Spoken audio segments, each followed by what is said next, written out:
Hey guys, it's me again. My name is Angie Obwaka and you're watching CITAM Church Online. We are continuing with our series on haters and dealing with haters. Week 1, we looked at expecting the haters. Week 2, we talked about responding to the haters. And today we're talking about living with the haters because we said, you know what, they're always going to be there because Jesus said. And then last week we talked about how do we engage with them. But today we want to talk about living with them. What happens when you can't get away from your haters? It's not always that, oh, toxic environment, toxic person, I get away. No, sometimes you just gotta stick it out because, hey, adulting, hey, life. So today we want to look at a couple of verses. One of the books that I've been studying recently is the book of Titus.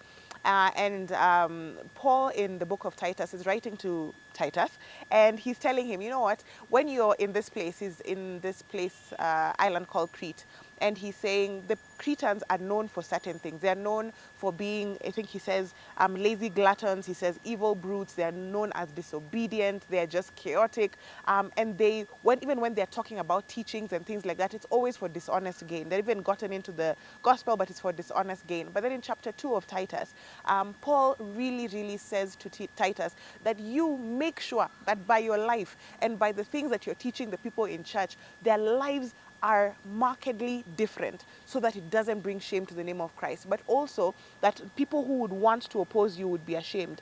Titus 2:7-8, he says, to Titus after teaching the older women, the younger women, etc. He says, and you in your teaching show integrity in your word and in your lifestyle so that those who oppose you may be ashamed.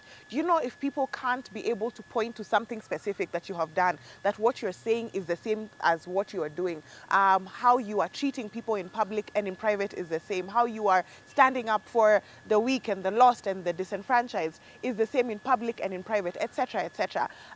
There is not much that they can put or point fingers at, okay? So the Bible is saying, Paul is saying here to Titus, show integrity in your teaching so that those who oppose you may be ashamed.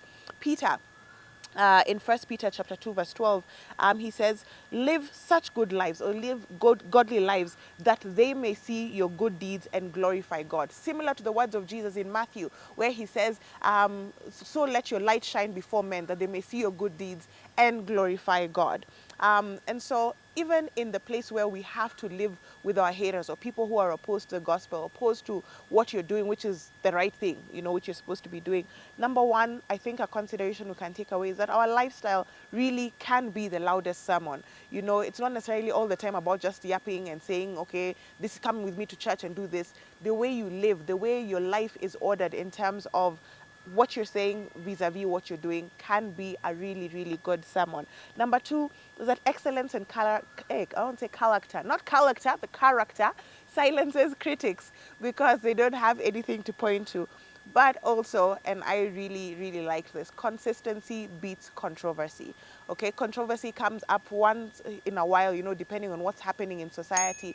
But if you are consistent, if people can expect this standard of you, then they can know not to associate certain stories and certain controversies with you because they have seen a consistent lifestyle. So that's how we live with our haters. We don't necessarily have to preach at them every single time, calling down fire, but let our lives so speak to the goodness.